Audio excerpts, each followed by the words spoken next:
Daily explain channel को subscribe करना ना भूलें ताकि अनुपमा सीरियल के हर डेली अपडेट आपको सबसे पहले मिले। आज की कहानी की शुरुआत होती है जब प्रेम अनुपमा और राही की खूबसूरती की तारीफ करता है, जिससे माहौल में एक सकारात्मक ऊर्जा फैल जाती है। अनुपमा भी कार्यक्रम की साज सज्जा की सराहना करती है और प्रेम उसकी प्रशंसा राही को देते हैं। राही भी मुस्कुराते हुए यह कहकर पलटती है कि असली श्रेय प्रेम को ही जाता है। दोनों के बीच यह हल्की फुल्की नोकझोंक चलती रहती है, जिसे देखकर अनुपमा मुस्कुरा उठती है और बीच में हस्तक्षेप करते हुए कहती है कि अब झगड़ा बंद करें। यह कहकर वह कैटरिंग का जिम्मा संभालने चली जाती है। इसके बाद प्रेम और राही के बीच रोमांटिक चैलेंज की बात छिड़ती है, जिसमें राही प्यार से कहती है कि इस बार हार प्रेम की ही होगी।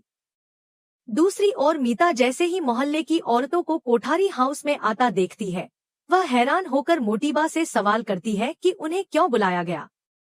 मोटीबा स्पष्ट करती है कि यह सब उन्हें मजबूरी में करना पड़ा है, क्योंकि सामाजिक तौर पर ऐसा करना जरूरी था।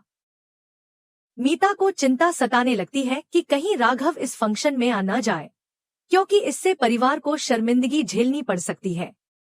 मोटीबा भी सहमत होती है और कहती है कि अगर राघव आया तो अनुपमा की वजह से उनकी इज्जत खतरे में पड़ सकती है। इसी बीच मोहल्ले की औरतें अनुपमा से मिलती हैं और बड़ी ही चुपती हुई बात कहती है कि राही और माही तो गोद ली हुई बेटियां हैं। मगर अनुपमा पूरे आत्मविश्वास के साथ जवाब देती है कि राही और माही उसकी अपनी बेटियां हैं, चाहे वो जन्म से हो या दिल से। वह औरतों को कहती है कि अब खाना एंजॉय कीजिए और इस विषय को यहीं खत्म करें। उधर प्रेम, राही, माही और आर्यन के बीच मजाक मस्ती चल रही होती है। राही कहती है कि वह माही को मेहंदी लगाएगी, तो प्रेम भी कहता है कि वह अपने भाई को मेहंदी लगाएगा। सभी इस मजाक में हंसते हैं और यह दृश्य देखकर अनुपमा के चेहरे पर संतोष की मुस्कान आ जाती है। ख्याति भी अनुपमा के पास आती है और दोनों अपने अपने बच्चों की खुशियां देखकर भावुक हो जाती हैं। अनुपमा ख्याति से आग्रह करती है कि अगर कभी माही या राही से कोई गलती हो जाए तो उन्हें माफ कर देना। इस पर ख्याति भावुक होकर कहती है कि राही और माही अब केवल उसकी बहुएं नहीं बल्कि बेटियों की तरह हैं। अनुपमा आभार जताते हुए उसका हाथ थाम लेती है।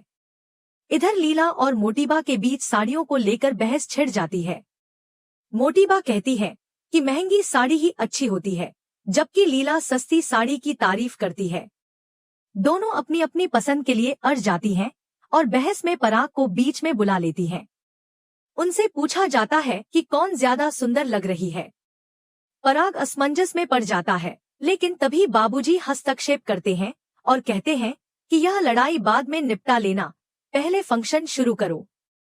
दोनों महिलाएं बात मानकर चली जाती हैं और पराग बाबूजी को मुसीबत से बचाने के लिए धन्यवाद देता है।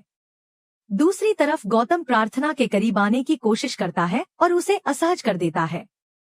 तभी वहां अंश आ जाता है, जो मेहंदी लाने के लिए भेजा गया था। प्रार्थना मेहंदी लेकर चली जाती है, लेकिन गौतम गुस्से में आकर अंश का गला पकड़ लेता है और आरोप लगाता है कि उसका और प्रार्थना का अफेयर चल रहा है। वह धमकी देता है कि वह प्रार्थना को इतनी दूर ले जाएगा जहां कोई सोच भी नहीं सकता। अंश भी ताव में आकर उसका गला पकड़ लेता है और कहता है कि प्रार्थना को कुछ हुआ तो वह बर्दाश्त नहीं करेगा। वह साफ करता है कि प्रार्थना लंदन नहीं जाएगी। गौतम यह सोचने पर मजबूर हो जाता है कि आखिर अंश इतनी आत्मविश्वास से यह कैसे कह सकता है। इधर राही अनुपमा के पास आती है और कहती है कि अब वह राघव और अनुपमा दोनों पर नजर रखेगी ताकि कुछ भी गलत न हो।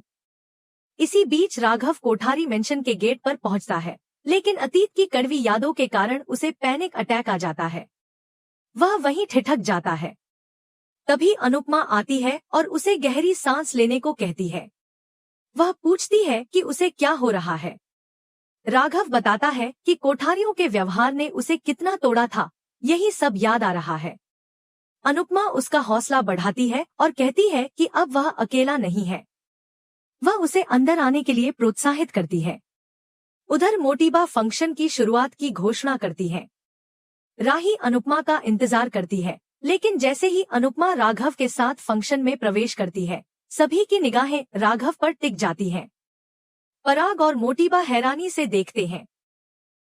मोहल्ले की औरतें भी कानाफूसी करती हैं और मोटीबा से पूछती हैं कि क्या यही वो दामाद है जो जेल गए थे।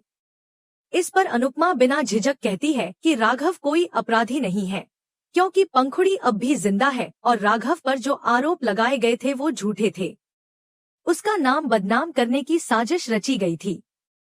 यह सुनकर वहां मौजूद सब लोग हैरान रह जाते हैं और माहौल में एक सन्नाटा छा जाता है।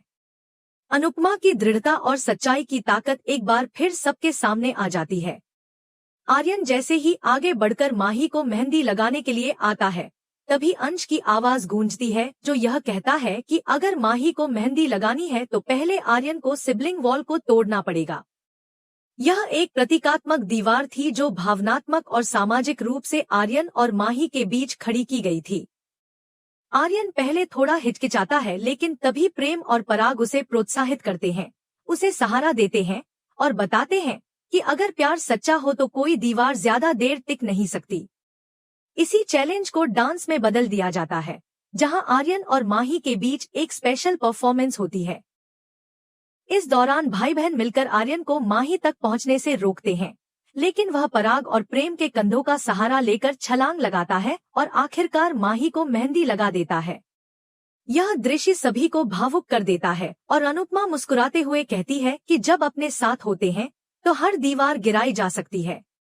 तभी समारोह और रंगीन हो उठता है जब प्रेम और राही अपने बीच के चैलेंज की बात करते हैं। प्रेम बादशाह को इशारा करता है और वह एक छोटा सा पटाखा फोड़ता है, जिससे सब चौंक जाते हैं और उसी शोरगुल में प्रेम अचानक राही को किस कर देता है।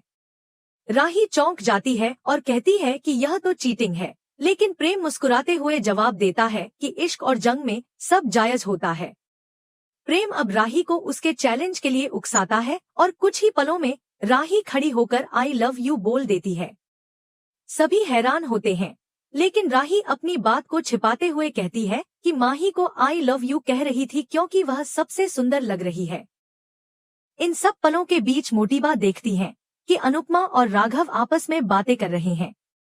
फिर शाह और कोठारी परिवार के बीच संगीत प्रतियोगिता शुरू होती है, जिसमें मस्ती और ऊर्जा की भरमार होती है। अनुपमा माही और राही के साथ नाचती है, तभी मोटीबा और लीला की एंट्री होती है। वे भी डांस में शामिल होती हैं और पूरा माहौल एक खुशनुमा उत्सव में बदल जाता है। अनुपमा सबको नाचते और मुस्कुराते हुए देखती है और उसकी आंखों में संतोष और खुशी साफ झलकती है।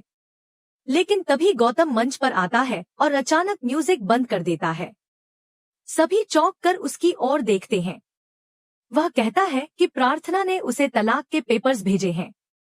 यह खबर सुनते ही माहौल बदल जाता है और मोटीबा गुस्से में प्रार्थना से सवाल पूछने लगती है।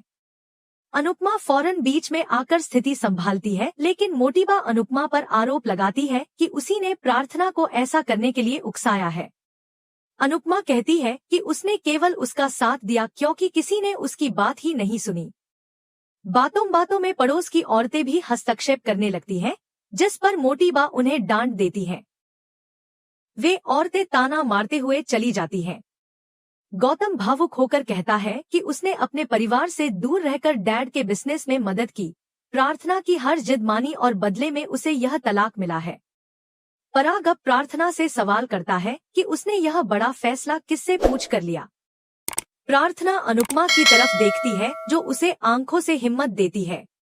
गौतम गुस्से में कहता है कि कम से कम अपने पिता को तो जवाब दो। इस पर प्रार्थना रोते हुए कहती है कि क्या करती, किसी ने उसकी एक बात तक नहीं सुनी। वह रो रो कर चिल्लाती रही कि वह इस आदमी के साथ नहीं रह सकती, लेकिन सभी ने उसे अनदेखा किया, उल्टा उसे लंदन भेजने की तैयारी करने लगे। प्रार्थना का दर्द सबके सामने आता है जब वह कहती है कि जमाई के सम्मान में बेटी के आंसू क्यों अनदेखे कर दिए जाते हैं। मायके वाले क्यों बेटी का दर्द नहीं समझते। कोई उसकी बात नहीं सुनता था तो वह क्या करती, घर छोड़ देती या जहर खा लेती।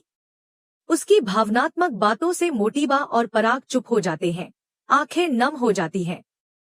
गौतम अब अनुपमा को घूरने लगता है और उसी पर गुस्सा निकालता है। यहीं पर एपिसोड समाप्त होता है और अगले एपिसोड की झलक में दिखाया जाता है कि अनुपमा गौतम को जोरदार थप्पड़ मारती है और गुस्से में कहती है कि मेरे बच्चों की तरफ आंख उठाकर भी मत देखना। वह उसे धक्का देती है और गुस्से में वहां से चली जाती है। गौतम मन ही मन सोचता है कि वह उसे तब मारेगी जब उसके अंदर जान बचेगी, क्योंकि अब उसके लिए घर पर एक बड़ा सरप्राइज इंतजार कर रहा है। इसके बाद दिखाया जाता है कि अनुपमा अनु की रसोई को जलता हुआ देखती है और उसे बचाने के लिए दौड़ पड़ती है।